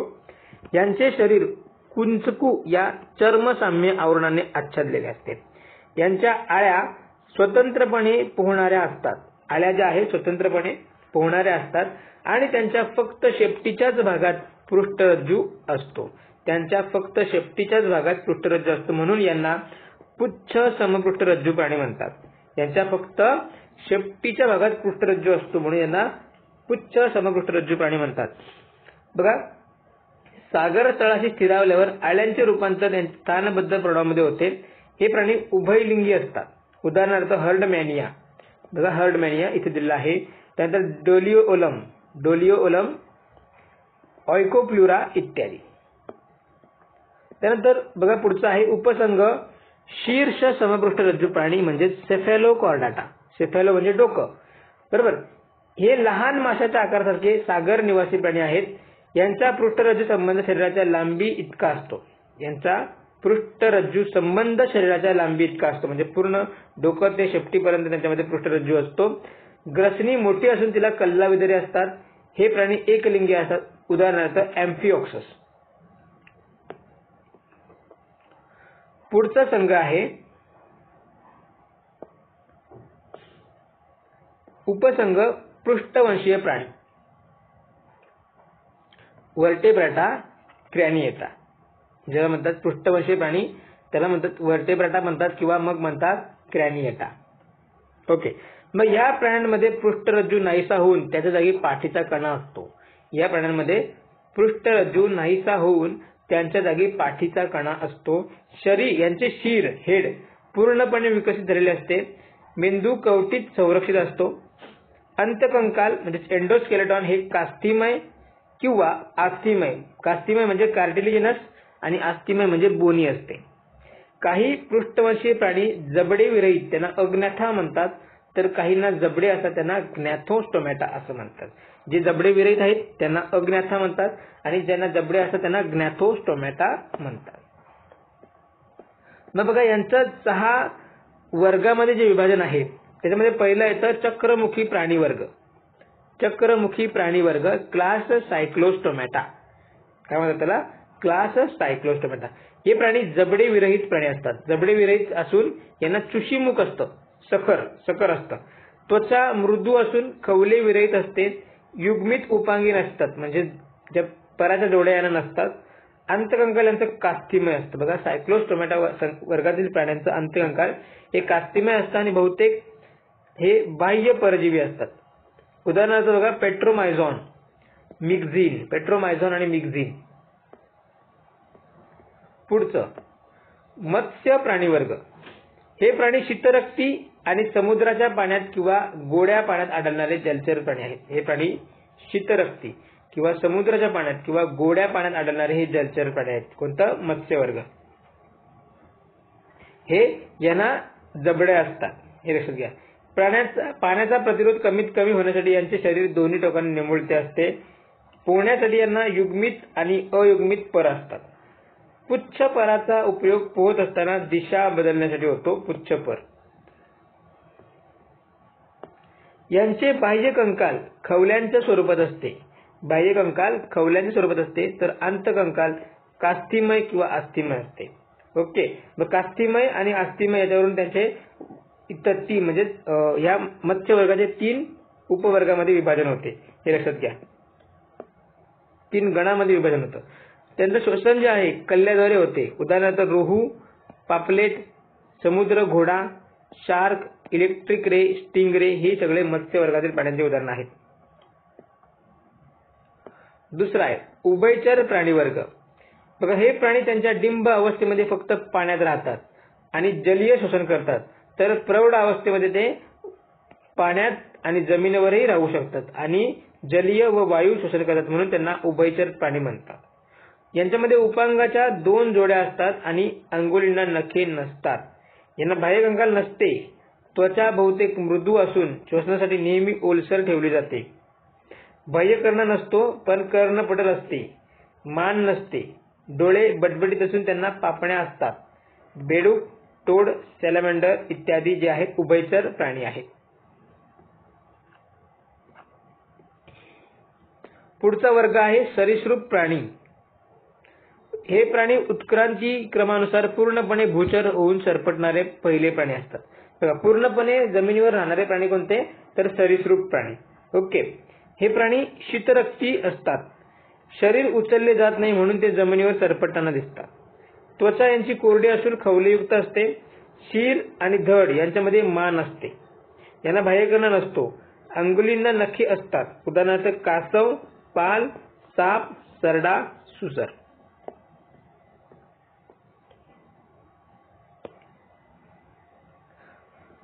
पुढचा आहे बघा पक्षी वर्ग क्लास एव्ज. हे कशेरू स्तंभयुक्त प्राणी पूर्णपणे खेचर जीवनासाठी अनुकूल झालेले आहेत. कशेरू स्तंभयुक्त प्राणी पूर्णपणे खेचर जीवनासाठी अनुकूल झालेत. प्राणी उष्णरक्ती आहेत. त्यांच्या शरीराचे तापमान स्थिर राखू शकतात. हवेत उडताना हवेचा प्रतिरोध कमी करण्यासाठी यांचे शरीर दोन्ही टोकांना निमुळते असते माशांप्रमाणे. अग्र उपांगे पंखांमध्ये परिवर्तित झालेले असतात आणि अंगुली खवल्यांनी आच्छादित असून त्यांना नखे असतात. बाह्य कंकाल पिसांच्या स्वरूपात असते. शिर धड यांच्यामध्ये मान असते. जबड्यांचे रूपांतर चोचीत झालेले असते. उदाहरणार्थ मोर, पोपट, कबूतर, बदक, पेंग्विन. पुढचं आहे सस्तन प्राणी वर्ग म्हणजे क्लास मॅमेलिया म्हणजे मानवाचा वर्ग. दूध स्रावणाऱ्या ग्रंथी असणे हा सस्तनी प्राण्यांचा विशिष्ट गुणधर्म आहे. हे प्राणी उष्ण रक्ती असतात. डोके, मान, धड व शेपूट शरीराचे भाग असतात. अंगुलींना नखे, नखर, खूर इत्यादी असतात. बाह्य कंकाल केसांच्या किंवा लोकरीच्या स्वरूपात असतो. मानव, कांगारू, डॉल्फिन, वटवाघूळ हे सस्तन प्राण्याचे उदाहरण आहेत, हे लक्षात घेतलं.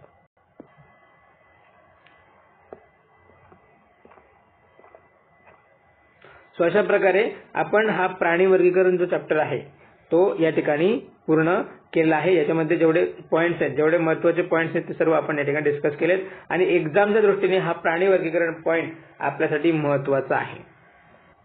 सो इथपर्यंत आपण हे 2 चॅप्टर ह्या लेक्चरमध्ये डिस्कस केले. ह्याच्या पुढचे जे चॅप्टर्स आहेत ते आपण पुढच्या लेक्चरमध्ये डिस्कस करून हा 10वीचा जो विज्ञान भाग 2 आहे तो सुद्धा आपण संपवून टाकू. म्हणजे अशा प्रकारे विज्ञानचा दृष्टीने आपण परिपूर्ण अभ्यास आपला या ठिकाणी पूर्ण होईल आणि राहिलेले जे इतर टॉपिक्स आहेत ते आपण इतर लेक्चरमध्ये म्हणजेच असतील काही घ्यायचे महत्त्वाचे ते आपण लेक्चर म्हणजे वेगळ्या लेक्चरमध्ये कंडक्ट करूया.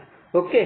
सो आय होप की ह्या लेक्चरमधून आपल्या 10वीच्या विज्ञान पुस्तकामधून प्राणी वर्गीकरणासंदर्भात आणि त्याच्या आधीचा आपण जो लेक्चर बघितला त्याचे जे महत्त्वाचे पॉईंट्स तुम्हाला लक्षात आलेत, तुम्ही लक्षात ठेवलेत आणि एक्झामला जर त्याच्यावर प्रश्न आला तर नक्कीच तुम्ही तो करेक्ट सोडवणार आहात. ओके. सो या ठिकाणी आपण सांगतोय सो व्हिडिओचा कंटेंट तुम्हाला आवडला तर नक्कीच आपल्या व्हिडिओला लाईक करत चला, जास्तीत जास्त शेअर करा. त्यापर्यंत आतापर्यंत तुम्ही आपल्या स्टडी फर्स्ट MPSCच्या YouTube चॅनलला सबस्क्राईब केलं नसेल तर सबस्क्राईब करा आणि जास्तीत जास्त शेअर करा आपलं चॅनल किंवा कारण सर्वांना हे लेक्चर्स मोफत अवेलेबल आहेत. सो जास्तीत जास्त यांना याचा फायदा होऊ द्या. सो आपला अभ्यास जो आहे येणाऱ्या परीक्षेसाठी असाच जोमाने चालू राहू द्या. सर्वांना शुभेच्छा आणि सर्वजण यशस्वी होऊन ही पूर्व परीक्षा पास होऊन मेन्स देणार आहेत याच विश्वासाने आपण हा लेक्चर संपवतोय. नेक्स्ट लेक्चरमध्ये सुद्धा आपण पुढच्या घडामोडी कव्हर करू. तोपर्यंत थँक्यू व्हेरी मच.